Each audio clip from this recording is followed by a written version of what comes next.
बना जासूस और खतरनाक गिरोह। स्कूली बच्चों की एक बस पिकनिक मनाने के लिए जा रही थी। बस के अंदर बच्चों का उत्साह अपने चरमोत्कर्ष पर था। I am a Shakti putra, I am break dancer. Very good Romeo, तुम बहुत अच्छा डांस कर लेते हो। अचानक बस के ब्रेक शक्ति से चीख उठे। क्या हुआ ड्राइवर? मैडम, आगे एक कार का एक्सीडेंट हुआ है। ड्राइवर और मैडम कार के समीप पहुंचे। इस कार में तो कोई नहीं है। आसपास कोई घायल व्यक्ति भी नहीं दिखाई दे रहा। तभी पेड़ों की झुरमुट में हलचल मची। कुछ नकाबपोश बंदूक हाथ में लिए तेजी से कूदे। और तुम चारों तरफ से घिर चुके हो। कोई गलत हरकत की तो हम तुम्हारे शरीर में कोई रोशनदान बना देंगे, कई रोशनदान बना देंगे। क्या चाहते हो? हम इन बच्चों का अपहरण करना चाहते हैं मैडम जी। मैडम भागकर बस के दरवाजे में खड़ी हो गई। नहीं, मेरे रहते तुम इन्हें छू भी नहीं सकते। मैं कहता हूँ हट जाओ मेरे रास्ते से। हरगिज नहीं। नकाबपोश की बंदूक गरज उठी। मैडम की आत्मा परमात्मा में मिल गई।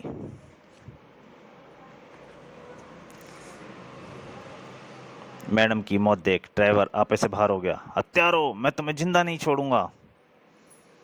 और ड्राइवर ने दो नकाबपोशों को गोली मार दी। आहा आहा। तभी पीछे से नकाबपोशों के सरदार ने फायर किया।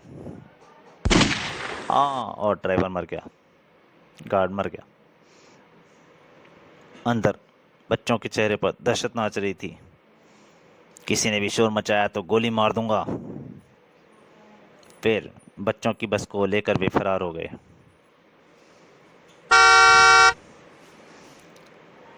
रामनगर के पुलिस स्टेशन में अधीक्षक राणा को नींद हराम हो गई।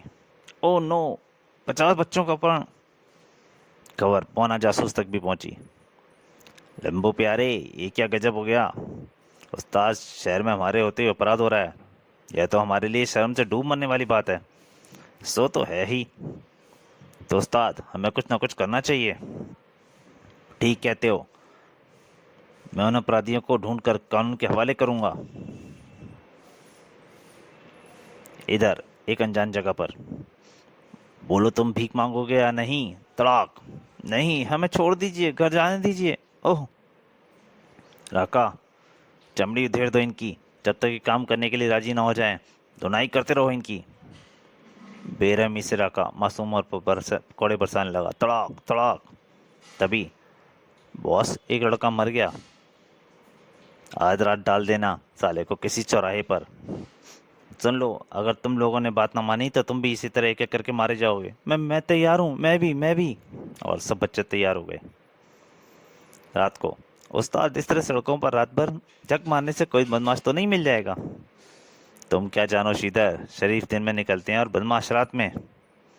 तभी सामने से, अरे वह वैन अचानक आती आती रुक क्यों गई? फटाफट फेंको रघु, इसे कहीं कोई देख न ले। राका, यहाँ इतने अंधेरा रात में कौन देखेगा? उस्ताद, लगता है लोग किसी की लाश फेंक रहे हैं। मैं अभी इनके लिए तिया पाचा ठीक करता हूँ। और फिर दोनों जासूस ने एक फंदा फेंका। हैं, यह रस्सी का फंदा कहाँ से आया? लगता है किसी ने देख लिया, पिस्तौल निकाल ले। उसी वक्त बोना जासूस सामने आ गया। तुम बोना जासूस? क्यों, नानी मर गई हमें देखकर किसकी लाश ठिकाने लगा रहे हो? तुम्हें क्या मतलब? तुम अपना काम करो, वरना हमारी गोलियां भी तुम्हें ठंडा कर देंगी। अगले पल स्प्रिंगदार जूतों से बोना जासूस उछला और धाड़। श्रीधर ने भी अपना शिकार चुन लिया। मेरे पास मत आओ वरना गोली चला दूंगा। गोली चलाना बच्चों का खेल नहीं। धाड़। आह। और फिर श्रीधर और बोना जासूस ने राका और रघु की जमकर धुनाई की। डिशुम डिशुम डिशुम। आ आ आ। काफी मरम्मत करने के बाद, अब सच बताओ, किसकी लाश है ये? मुन्ना की। कौन मुन्ना? आज जिस बस का अपहरण हुआ है, यह उन्हीं के बच्चों में से एक है। हमारा बॉस बच्चों का अपहरण करके उन्हें भिखारी बनाता है और उनसे उल्टे सीधे धंधे करवाता है। मुन्ना के इनकार करने पर इसे हंटरों से इतना पीटा गया कि इसने दम तोड़ दिया।